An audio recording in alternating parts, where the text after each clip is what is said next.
Women appreciate that pantyhose come in a variety of colors, sheers, and textures. Us guys, we appreciate them too. Maybe for different reasons.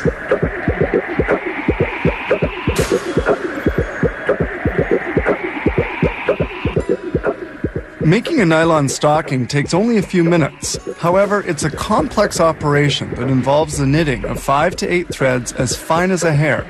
The threads, usually nylon and spandex, strong and elastic, are used. Sometimes polyester or cotton are added. The knitting machine goes into action. This one fashions a tube for sheer stockings in 90 seconds. In 3 minutes, it makes a tube for tights. Its speed is adjusted according to the product being made, varying between 750 and 1200 revolutions per minute. Once the tube is knitted, it is sucked up and lands in a bag where it will be inspected. More than 500 machines share the work, each making a model that is specific for it.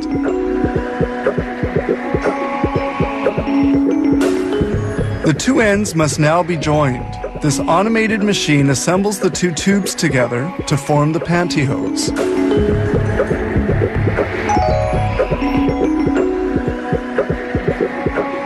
Then a scissors cut the pantyhose, a necessary step in production of a pair. This opening is enlarged to allow for sewing, which will join the two tubes at the point of the panty. The label with the size or brand name is already sewn in place in just 10 seconds by this robotic machine. At this pace, it sews on 4,800 labels in 8 hours. Installing a gusset requires some preparation. A scissors makes a hole at the joining point. Then the stocking is turned inside out by suction so that certain stitching can be done on the inside. Thus, these stitches will be less visible.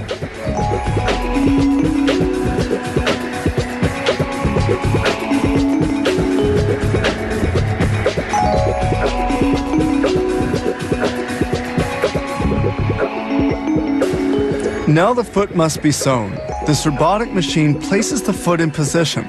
Then a sewing machine makes stitches at the same time that it cuts away excess material. This step requires only 10 seconds.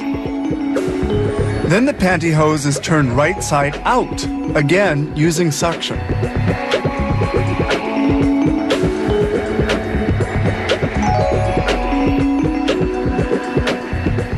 Everything is ready for installation of the gusset. The pantyhose is placed in a tub and taken to this department. The stocking is again suctioned and placed on a gusset machine by the operator. This method assures that the gusset will be installed well-centered without a pleat. Putting in the gusset is the final operation in the process. A pre-cut piece of cotton is slid into the space reserved for the gusset and automatically sewn in. Only aesthetic touches remain, such as adding a little color to the pantyhose. They're placed in this machine, which has a large drum with 4 compartments and a 45-kilo capacity. The pantyhose are washed in soapy water, then immersed in dye. Temperature climbs gradually to 93 degrees centigrade. After a 5-minute rinsing cycle, a softener is added. This all takes 2.5 hours. Once dried, they proceed to inspection. The pantyhose is placed onto a form which stretches it to allow inspecting for any imperfection. If all is well, the pantyhose is transferred onto another metal form where it will be pressed. The pantyhose is positioned, guided by a magic eye. The pantyhose is then carried toward a steam room, remaining there for 2.5 seconds before being dried in 7.5 seconds at 140 degrees. They fold and pack 420 pantyhose per hour and make 180,000 pairs per day.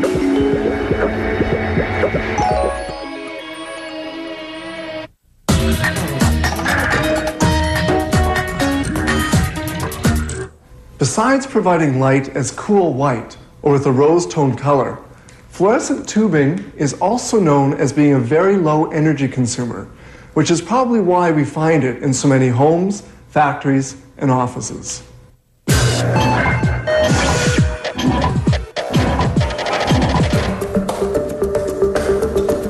Once the only source of light was the flame of fire in the forms of torch, candle, and oil lamp. It remained so right up until the 19th century, when gaslight made its first appearance around 1840. Almost 40 years later, Thomas Edison invented his famous incandescent light bulb. In 1909, the Frenchman Georges Claude developed the fluorescent tube, a light remaining unaltered to this very day.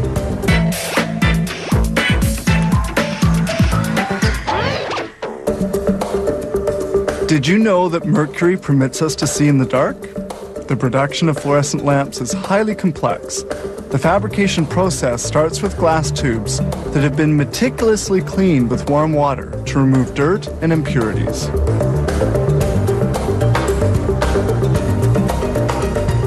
Then the tubes have to be specifically shaped with a folder shaper. They're heated for 30 seconds, then quickly curved using a template.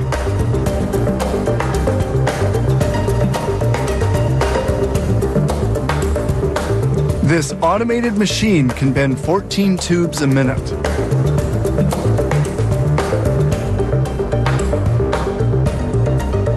The bent tubes go into the coating chamber, where a thin coat of phosphorus is applied to their inner surfaces.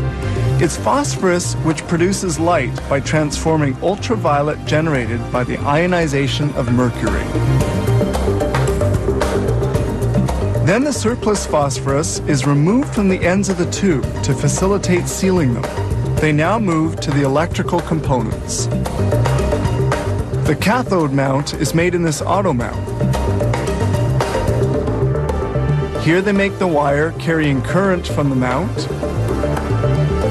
The wire carrying the current is shaped.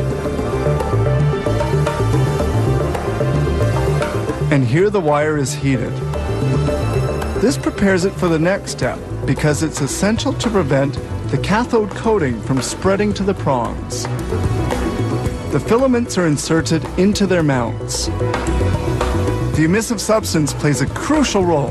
When heated, it emits electrons which participate in producing light. The emissive substance is actually this liquid, and the wiring mount is transferred from the auto mount to the sealing machine.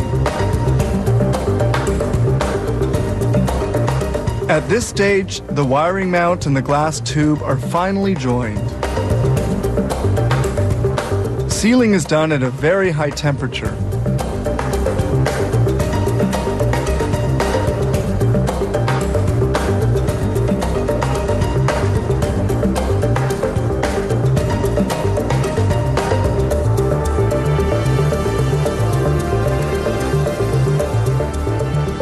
One important step remains.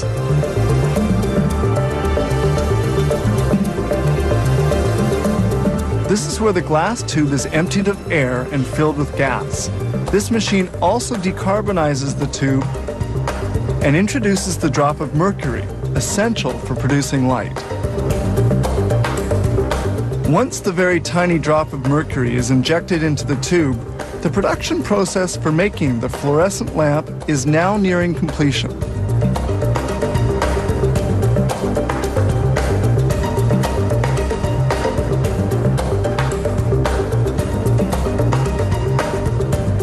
But one step still remains. This threader positions the wires for insertion of the tube cap, which serves to establish electrical contact. The tube cap is placed into position in preparation for sealing. The cap must not only be securely attached, but also installed in a watertight way to eliminate any risk of leaking. The capper permanently seals the cap onto the tube, and it's all finished.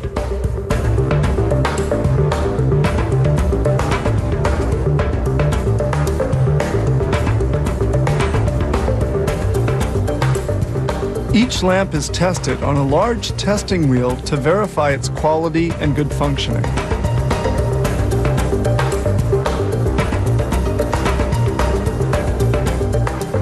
And once the meticulous inspection is over, the fluorescent lamps are carried to the packaging department.